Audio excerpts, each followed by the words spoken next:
You're back at the Faculty Factory podcast. I'm Kim Skorupski here at Hopkins, and in the Faculty Factory Zoom house is Dr. Tyra Fainstad. Hi, Tyra. Hi, Kim. So happy to be here. Dr. Fainstad is an associate professor of medicine, the resident clinic director in Lowry Internal Medicine, co-director of Better Together Physician Coaching, all at the University of Colorado School of Medicine. Now, Dr. Fainstad came to us by my colleague and friend, Dr. Rachel Levine, who said, "Oh my gosh, Kim, I need to connect you with Dr. Tyra Fainstad. She'd be a great guest on the podcast because she is at the outgoing SGIM, Society for General Internal Medicine, Horn Scholar, and a lead researcher on this great article, boom, called The Effect of a Novel Online Group Coaching Program to Reduce Burnout in Female Resident Physicians, a randomized clinical trial. It came out May 6, 2022, JAMA Open, JAMA Net W Open. JAMA Network Open. A super great article. She's got a lot of data. She just dropped some great news that she's about to click a submit button on even better data. So we're going to learn about group coaching. So Tyra, tell us. Yay. Oh, I'm so excited to be here. Yes, thank you for that generous introduction. I am Tyra Fainstad, and yes, I just want to say a huge thank you to Rachel for introducing me to you and for all of the great mentorship in the SGIM Horn Award. And yes, I am the co-founder and co-director of Better Together Physician Coaching, along with my partner, Dr. Adrienne Mann, who is a hospitalist here at the University of Colorado VA Medical Center. She and I created this coaching program really out of what I now retrospectively have come to define as like a gift to my prior self. It's what I wish I would have had when I was in training and in my early facultyhood in internal medicine. And what I mean by that is I found my way to coaching through really pretty profound early career burnout, which I think was because of a classic trainee mindset of approval addiction. Ooh. And so, yeah, since I have been coaching now for years, a lot of residents, fellows, and faculty, I think this is not unique to me. I think that the addiction to approval or praise is something that kind of feeds us in medical training and beyond. And so I was this very classic medical student and medical resident on this, what felt like to me, this hamster wheel of just like stress and anxiety and the need for external validation. And so the way that I knew that I was okay was if I got an honors grade or an excellent evaluation or, a House Staff of the Week award or various other ways that I think trainees are taught to evaluate themselves. We look outside to see how we're doing. And of course, to some extent, we all have to look outside.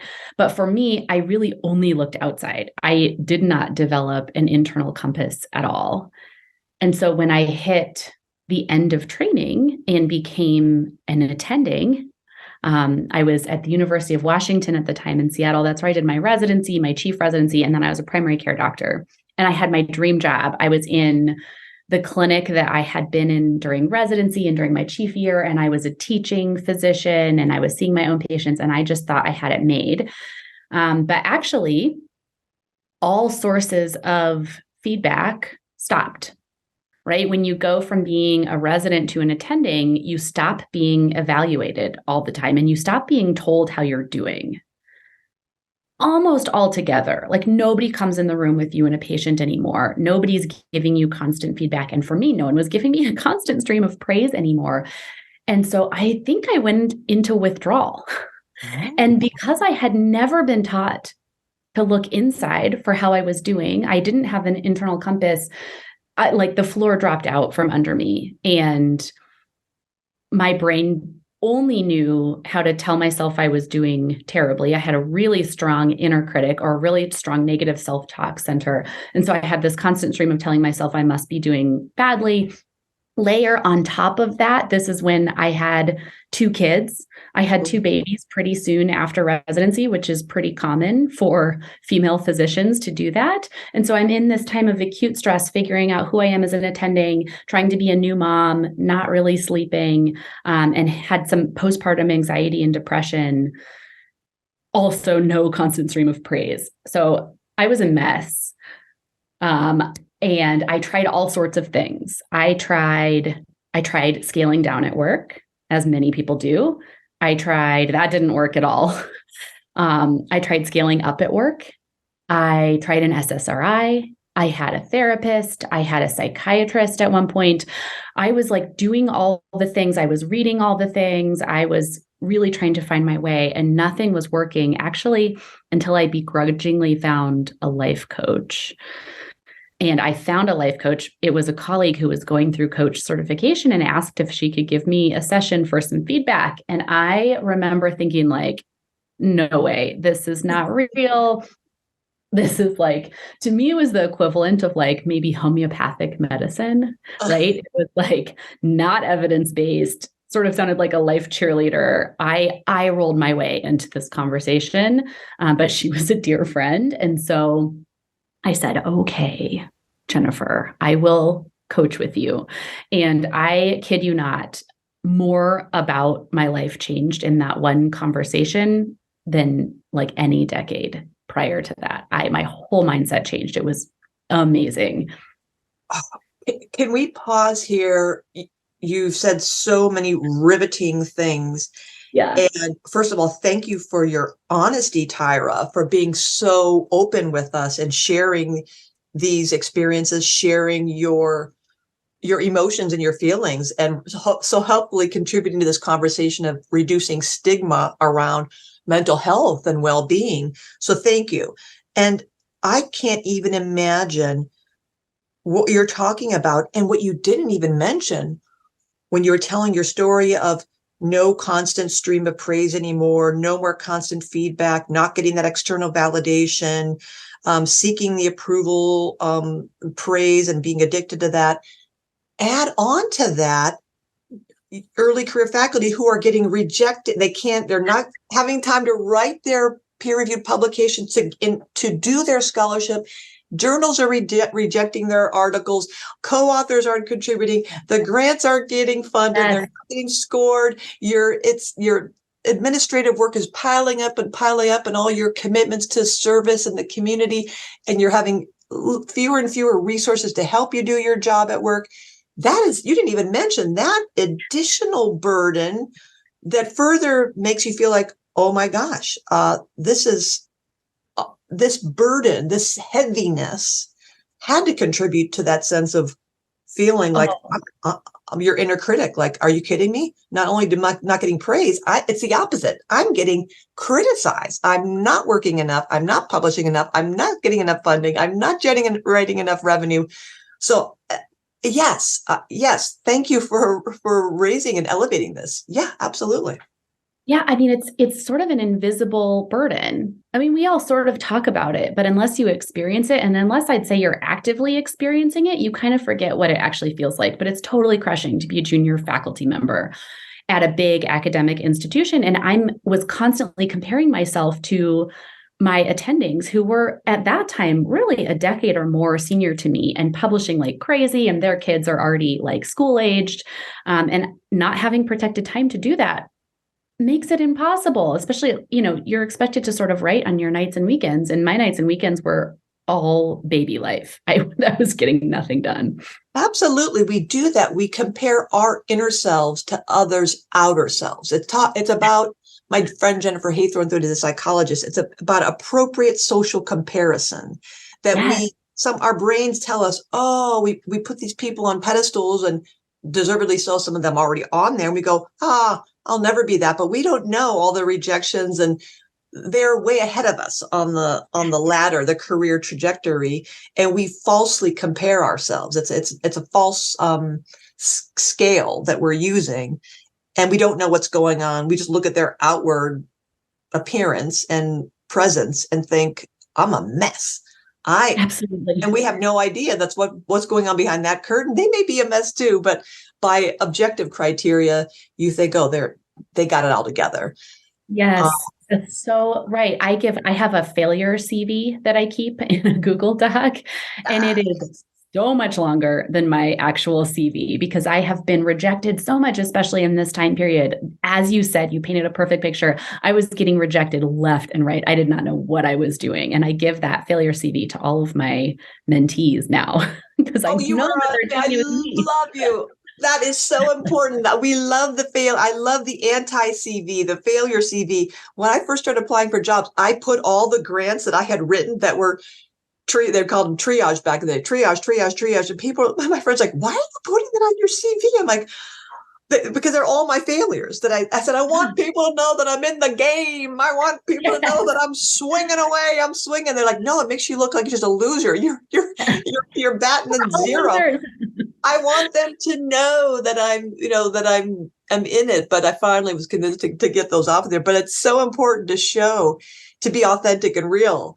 I was served on a panel presentation of women leaders, and I kind of shared that same thing, like with my big diversion. But I was like, you think about it as not necessarily being rejected, but redirected, because my story was I was submitting every funding cycle in R01, and it was unscored. And finally I'm like, what is wrong with me? And then I realized, I was being redirected to do faculty development.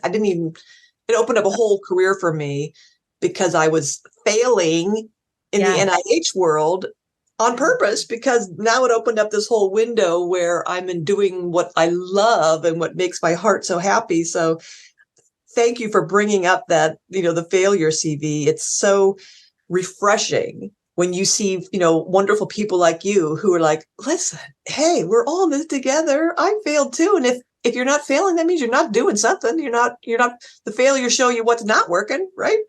Yeah, that's right. That's exactly right. Can you tell us, so let's fast forward now back. I wanted to make sure people could pause and appreciate your story.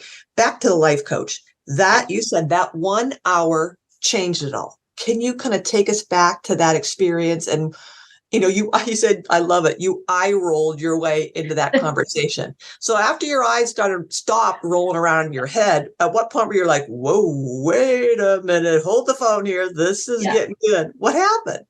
Yeah, well, I think it boiled down to learning two things. First of all, my coach told me that I didn't have to believe my thoughts just because I was thinking them, which was news to me. Nobody had ever explained that to me. And the second gift that she gave me was she challenged me to be grateful for 1 week for my anxiety. Grateful. And she wanted me to go around looking at all of the areas that I was actually grateful for this thing that I had seen as a huge problem to fix and had only been sort of tackling it and trying to get it out of my life. And I had never, a million years imagined I was even allowed to look at it with gratitude. And I did that. And I kid you not, just giving myself permission to even just stop fixing the anxiety, but one further step to be grateful for it, changed everything. It lightened it. It gave me space between me and my anxiety. It made me look at my emotion as not me, but, something happening inside of me.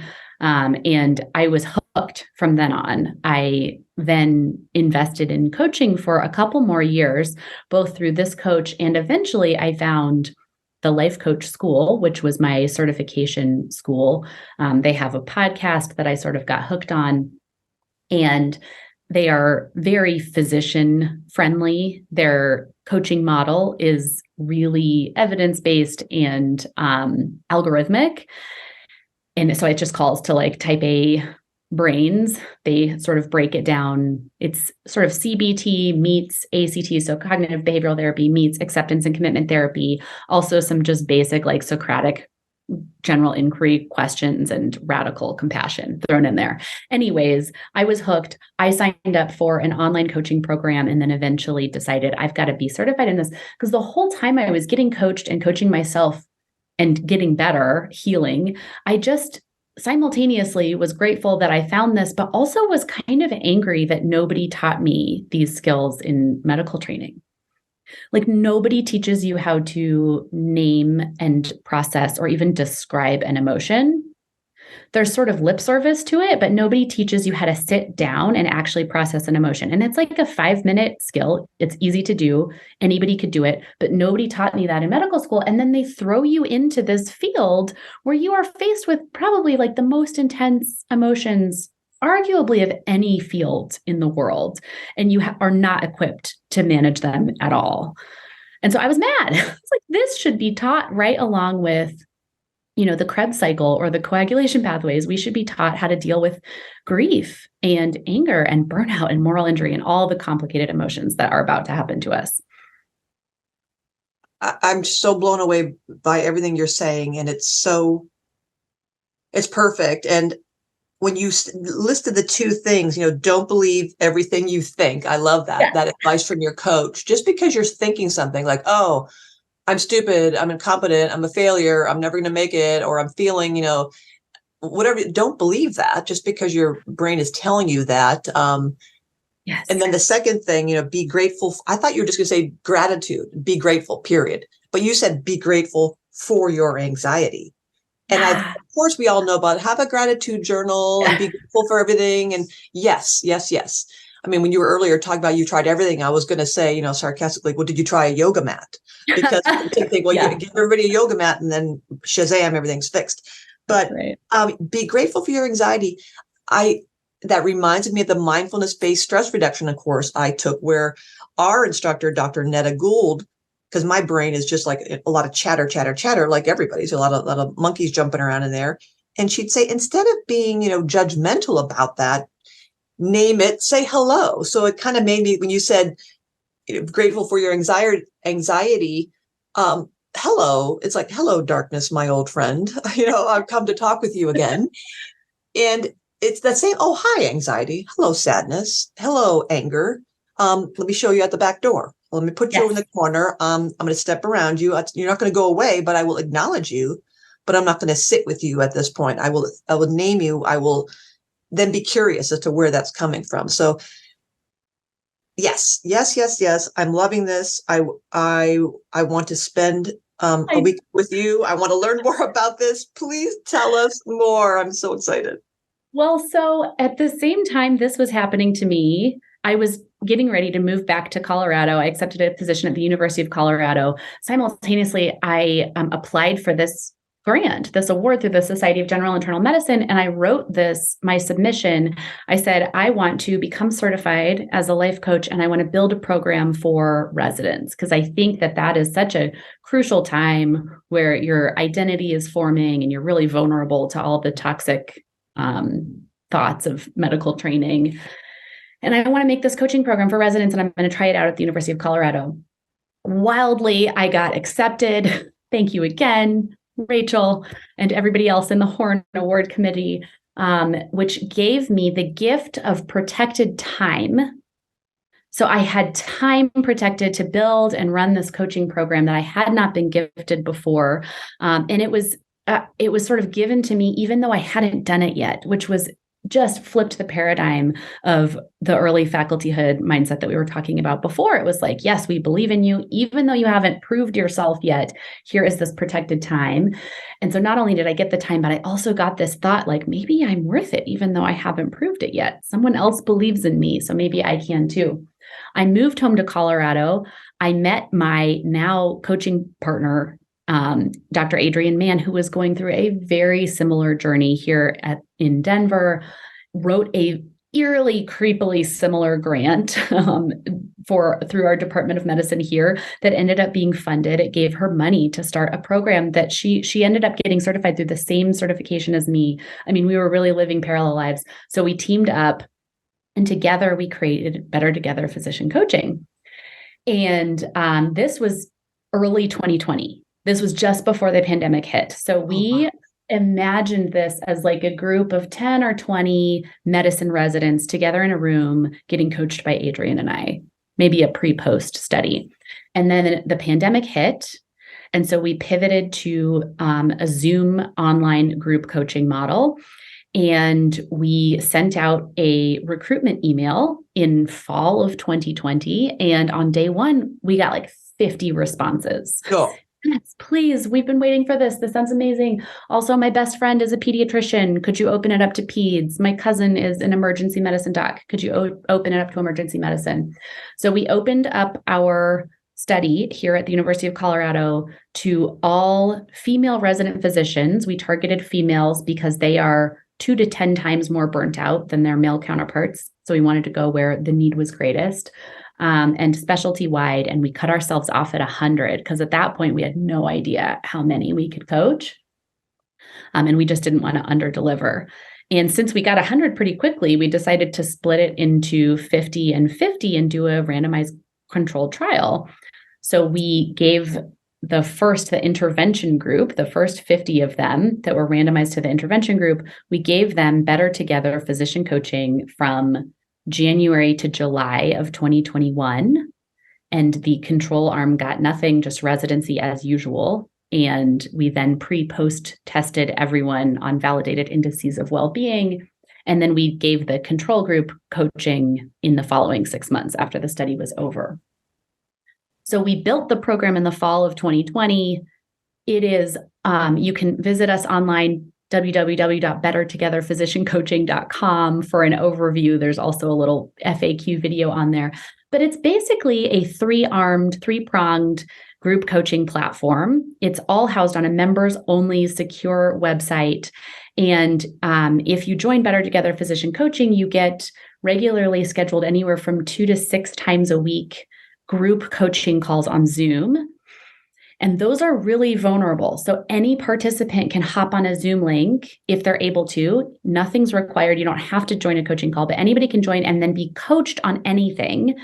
And they are all guided by a certified physician coach who has gone through the life coach school, who coaches in the same way that Adrienne and I coach, who is a physician and who delivers coaching with that model that I was describing before.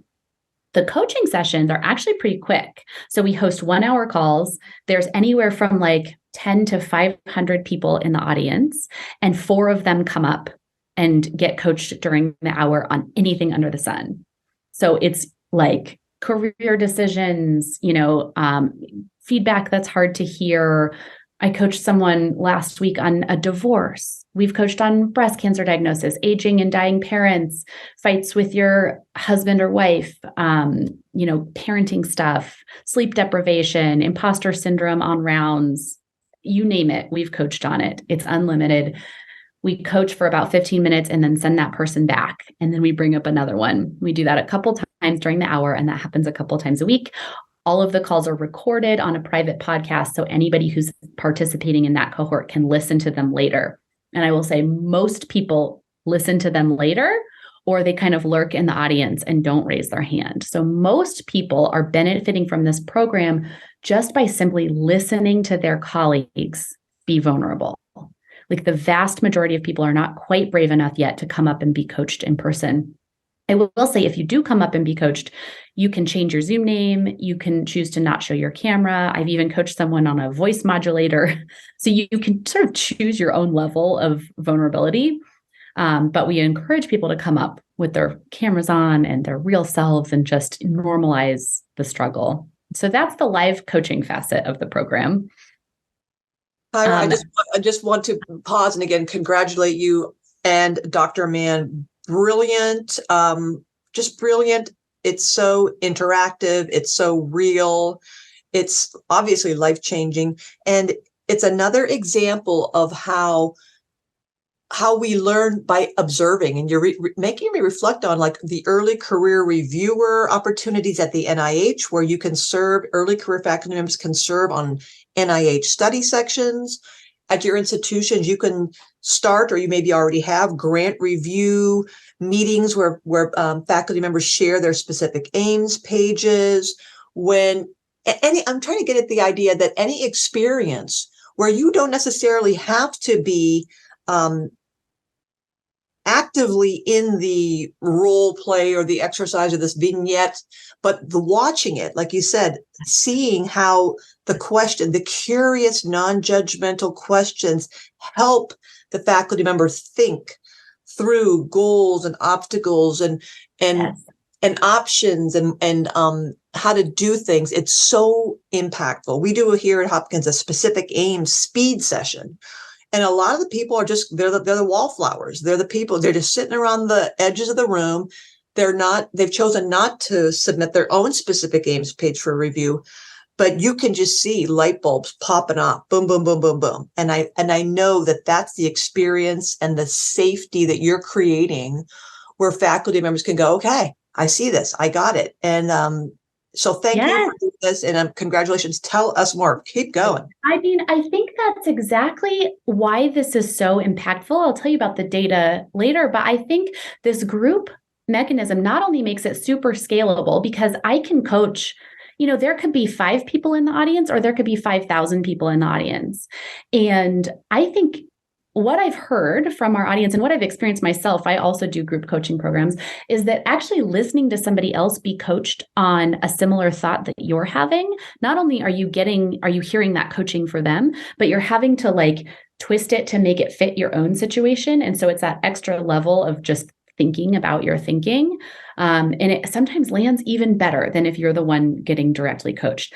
Additionally, then you've normalized this fact that you're not, crazy or weak or whatever negative thing you were thinking about yourself, because here's this other person up there who you probably respect getting coached on the exact same thing.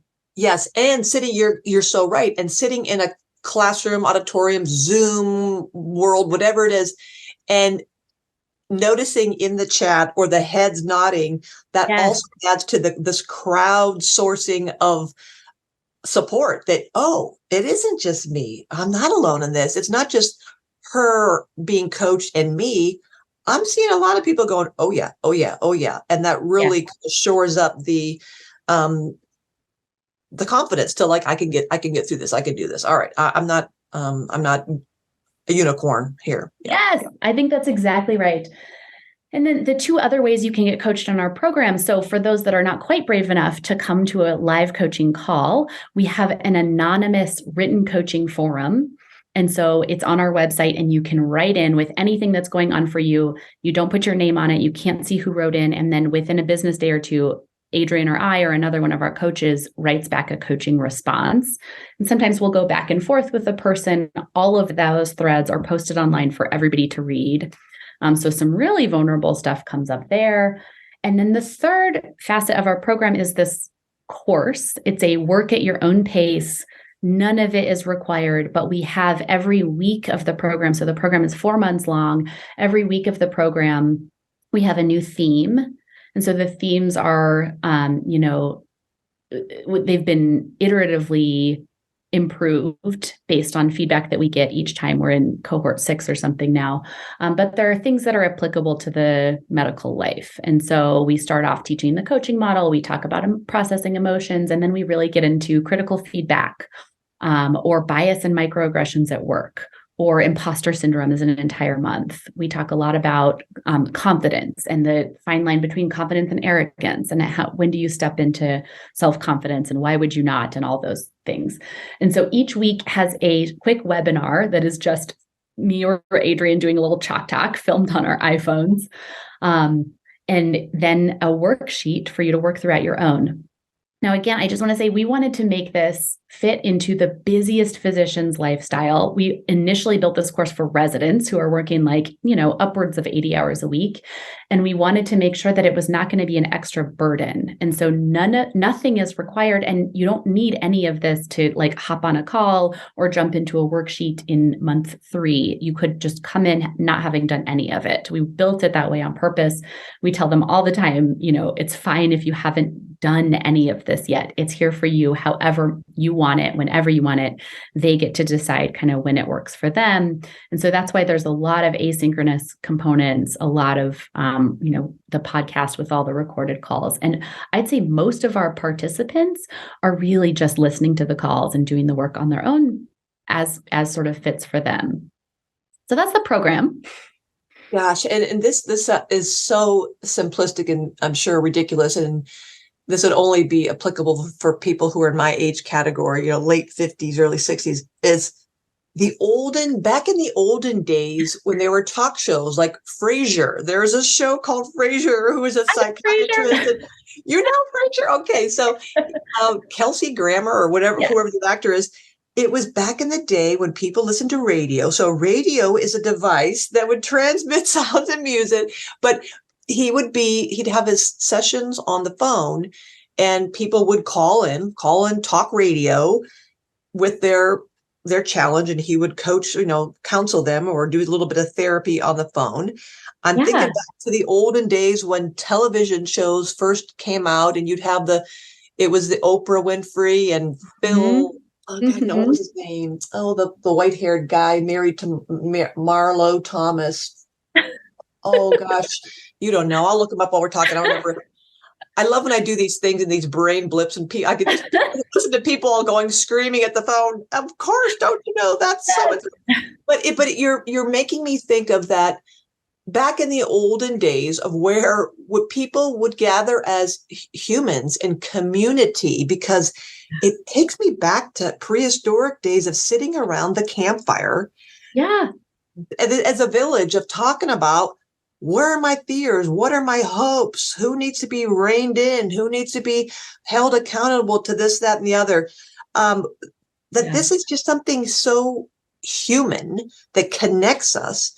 So this idea of bringing this into this stage, if you will, a physical or virtual stage, it's so natural. It's so beautiful. It's so cost effective, right? It's such an easy way. Talk about scaling up to how do you coach if you're in a big institution? How do you coach 3,000, 5,000 faculty? Well, Dr. Fainstad and Dr. Mann have figured this out. Makes so much sense at a personal level and an organizational, institutional level of how to roll this out. And I just can't wait for you to share all the fabulous data.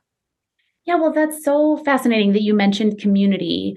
Since you did that, I'm going to talk about our qualitative data first. After this pilot, we interviewed 17 participants and then looked at the transcripts to see what themes emerged. And actually, one of the biggest themes to emerge that surprised us was the theme of community. These residents really felt a bond with the other Better Together residents that were in the cohort with them, even though they never physically met in person. And so Adrian and I actually thought we were sacrificing community when we had to pivot to Zoom and the pandemic hit. We were like, well, for safety reasons, we have to do this on Zoom. We have to do this virtually. We will just sacrifice the community of all sitting in a room together. But actually, that was like the biggest theme to emerge, is that they felt a stronger bond to these other physicians on the platform than they did to those in their everyday lives, just because of the normalization of vulnerability, I think. And so community came up. The second theme that we found was that they loved the coaching model. They were using it in and out of coaching sessions. They were coaching themselves. And then the third theme that came up kind of unsurprisingly was that they liked this multimodal sort of choose your own adventure way of it. And so that article, you can read that article. It's in BNC Medical Education. So, if you search Better Together, you will find it. And it's also open to the public. But we also thank you for doing that, and thank you for publishing that, because that's another big hurdle. It's one thing to do it; it's another thing to slog through getting it out into public. So thank you, Tyra. Thank you for acknowledging that. It truly is a slog. I mean, so my title right now in Better Together is the Director of Research, which is so wild. Adrian is the Director of Program Operations, and I'm sort of the Director of Research. I do not see myself as a researcher. I never in 100 million years thought that I would be a director of research of a big organization. And yet here I am, really because I found this thing that I totally love. And I deeply wanted to know, is it just me, or is this thing actually effective? Like, can I actually help physicians in this way, or is this all in my brain? And so I came at it from real curiosity. I need to know. And the, academic research gold is a randomized controlled trial. And so We were thrilled to be able to do that in year one. And we got our data back. So as I said, we pre-posted everybody, and then we compared the scores of the intervention group with the control group after coaching. And we found that we actually decreased burnout. We decreased specifically the emotional exhaustion facet of the Maslach burnout inventory, which is sort of the gold standard way to measure burnout in physicians, by 4 points. And so in doing so, we took people from almost highly burnt out to just barely moderately burnt out. Whoa. Meanwhile, our control group actually got a little bit worse, which is typical through training. People tend to get more burnt out. So that's important, because you're not only talking about statistically significant results, but clinically or substantively significant, because we can talk about a lot of data and something is 0.05% different. No, that is significant. Right. There's data that shows even a 1 point drop on the Maslach burnout inventory decreases suicidal ideation, decreases depression, decreases anxiety, decreases intent to leave. Right. And you decreased 4 points. Yeah. We did. And importantly, my statistician informed me that we were not powered to find that difference. In fact, in residence, she said we'd estimated we'd need about 500 residents to even find a 1 point difference in the Maslach burnout inventory. So we were thrilled. We were like over the moon thrilled. We also statistically improved self-compassion, which is really at the core of the coaching model that we use. So that was my favorite metric to have improved. And we decreased imposter syndrome, and we used a binary score. So if you score higher than a 5, you are positive for imposter syndrome, and lower than a 5, you are negative. And we effectively cured imposter syndrome for our intervention group. Cured it. I love it. Yahoo! Yeah. So we were thrilled. We wrote it up. You can read about it in that JAMA open paper from last year. I will say the other paper I'm getting ready to I actually hit submit on, it's in reviewer land now, is we did a longitudinal analysis of our intervention group. And so we resurveyed our intervention group at 12 months after the coaching had ended to see, are any of these sustained after you're not getting coaching anymore? Now, I will say these are residents, and we didn't plan on doing this study, so I didn't collect their emails, and many of them. No. I know, I've learned a lot. This is me not being a researcher. So our response rate was like in the 30s or something. But even with that abysmal response rate, we actually showed that the self-compassion metric was sustained and everything else trended in the right direction. I think my hypothesis is we for sure weren't empowered to find that difference, but self-compassion was sustained at 12 months. I was thrilled. This is pay. This is gold. This is like by the way, I just Googled it. It's Phil Donahue, for those of you who are dying to know. It's Phil Donahue who did the TV show. But this is the holy grail. I mean, this is so important, Tyra. So important. Thank you. I think so. Well, and to be quick about it, was because we got these results, and because of that reasoning where it's like I could have 5 people or 5,000 people, we decided to scale it up big time.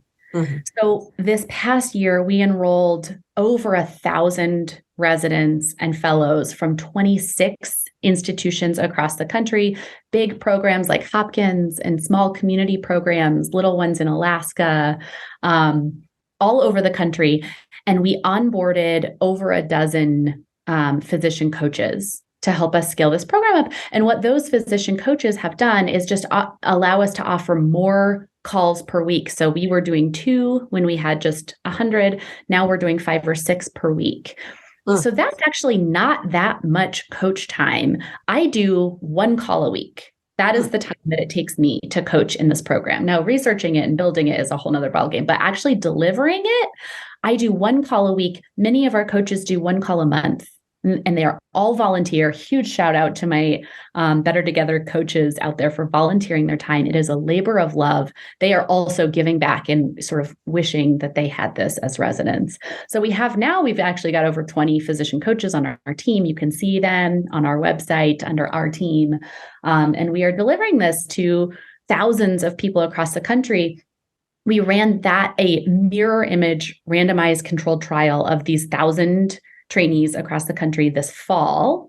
So we delivered the intervention in the fall of 2022. And then we just finished up coaching our control group this spring of 2023, and I got data back. And I have to tell you, Kim, Where's the drum roll? Where's the drum roll? Roll drum roll. If you can get a sound effect. The data is even better. No. It is even better. Go on. I mean, I think the takeaway is that now we were powered to find a difference. Number one. Number two, perhaps the program has become better because, as I said, we're iteratively improving the curriculum. And number three, I think that increased level of both anonymity and community across the country has brought a level of impact to this program that we were not getting at a single site. And so if you jump on a call now in Better Together, you are probably with, tens to hundreds of people across the country going through the same thing as you. And I think that's really powerful, hearing from a neurosurgeon chief resident talk about her experiences in the OR. And then the next minute you're hearing from a psychiatry intern talking about her experience with this patient, and their thoughts are the same.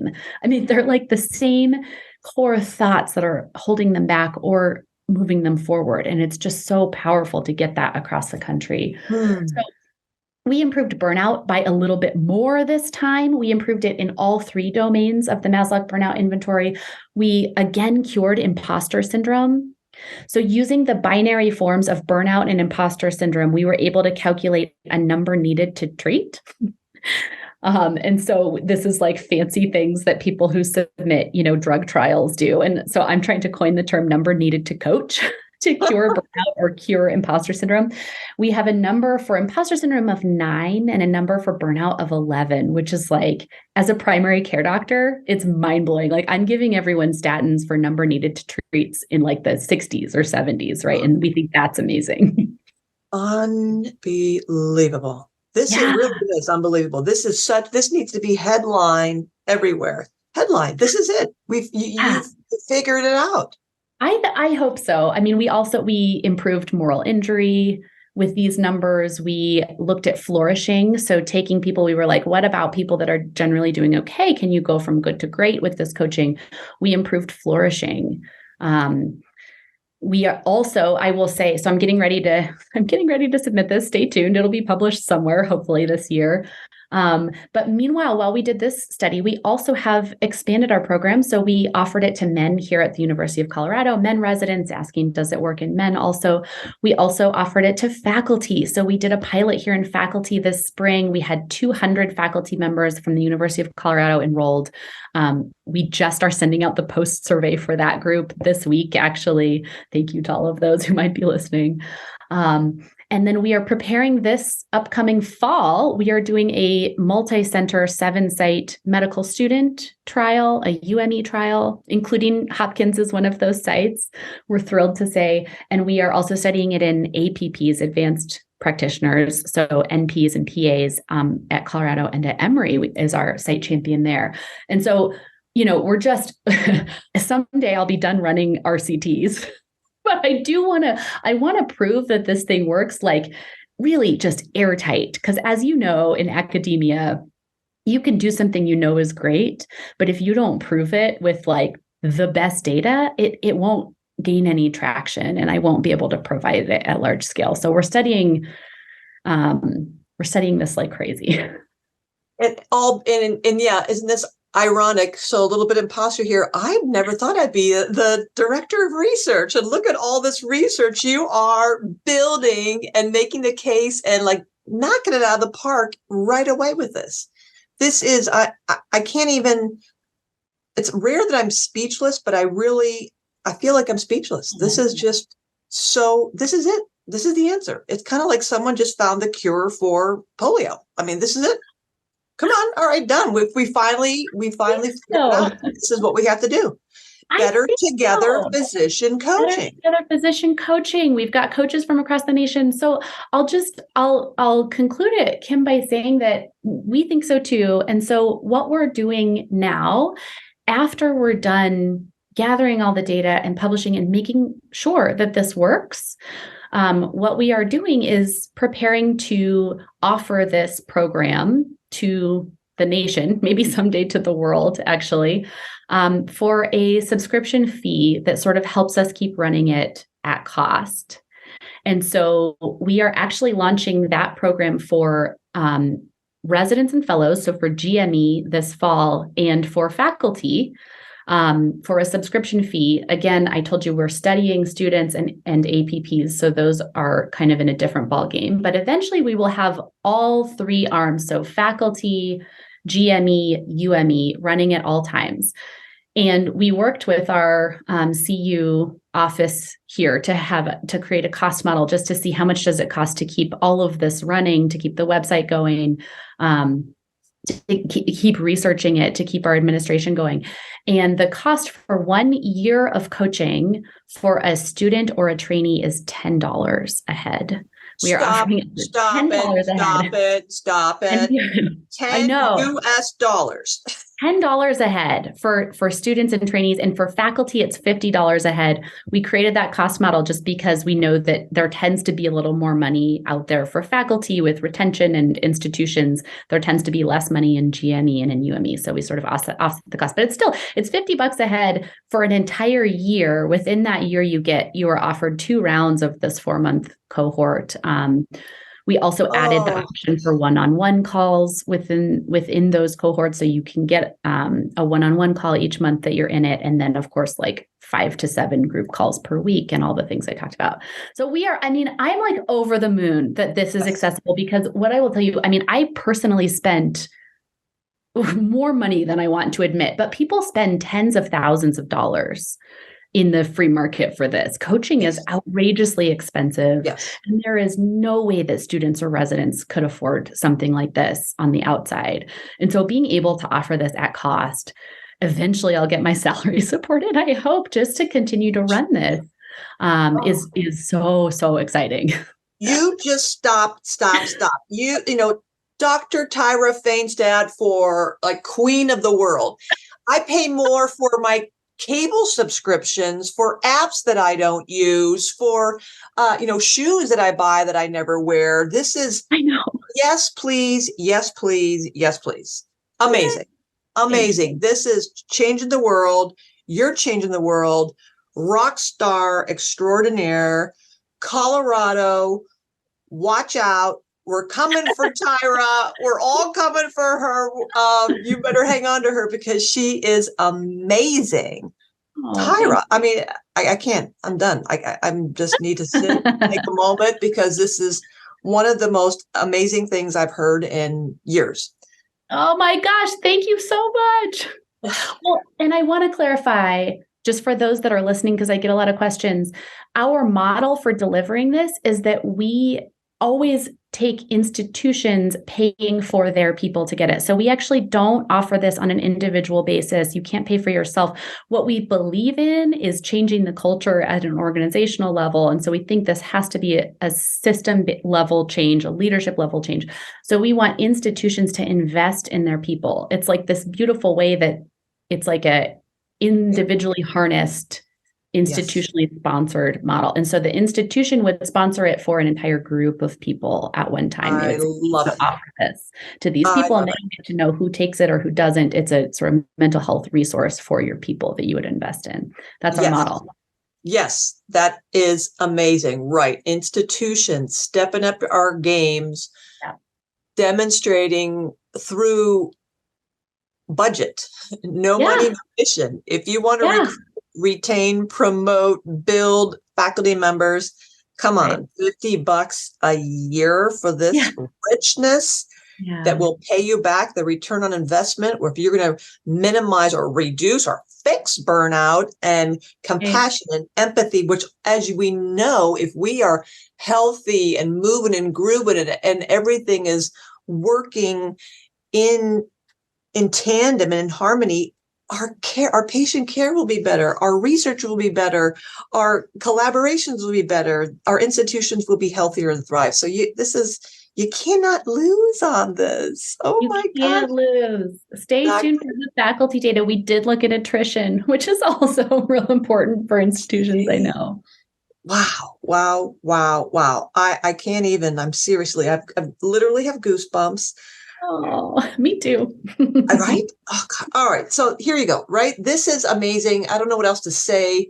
Dr. Tyra Fainstad, University of Colorado School of Medicine. You are amazing. Thank you to you and Dr. Adrian Mann. We cannot wait to hear more about this, learn about this. Folks, get in touch with her. Please go to Better Together Physician Coaching and change your life and change your institute. Yes, absolutely. I welcome any emails. We've got a contact us button on the website. I can also post my own email in the show notes if you have those. Absolutely. It's Tyra Fainstad. So Tyra period Fainstad, Fainstad at CU for Colorado University Anschutz, ANSCHUTZ.edu. But if you're driving and you're walking your dog, go to the website, go to facultyfactory.org. Her bio's right there. All the information, all the links, especially to that Better Together Physician Coaching. Thank you. Thank you. Thank you, Tyra. Oh my gosh, you're so welcome. Thank you for having me. Thanks for tuning in to Faculty Factory Podcast. The mission of the Faculty Factory is to build and support a community of leaders in faculty development who share tools, resources, wisdom, and encouragement in service to our faculty members, schools, and institutions. We encourage you to go to facultyfactory.org to find out more. Get in touch with me, ask me any questions. Maybe you want to be interviewed on the podcast. Thanks for tuning in to Faculty Factory Podcast. We'll see you next time. The Faculty Factory podcast and website is sponsored by the Johns Hopkins University School of Medicine Office of Faculty. For more information, visit facultyfactory.org.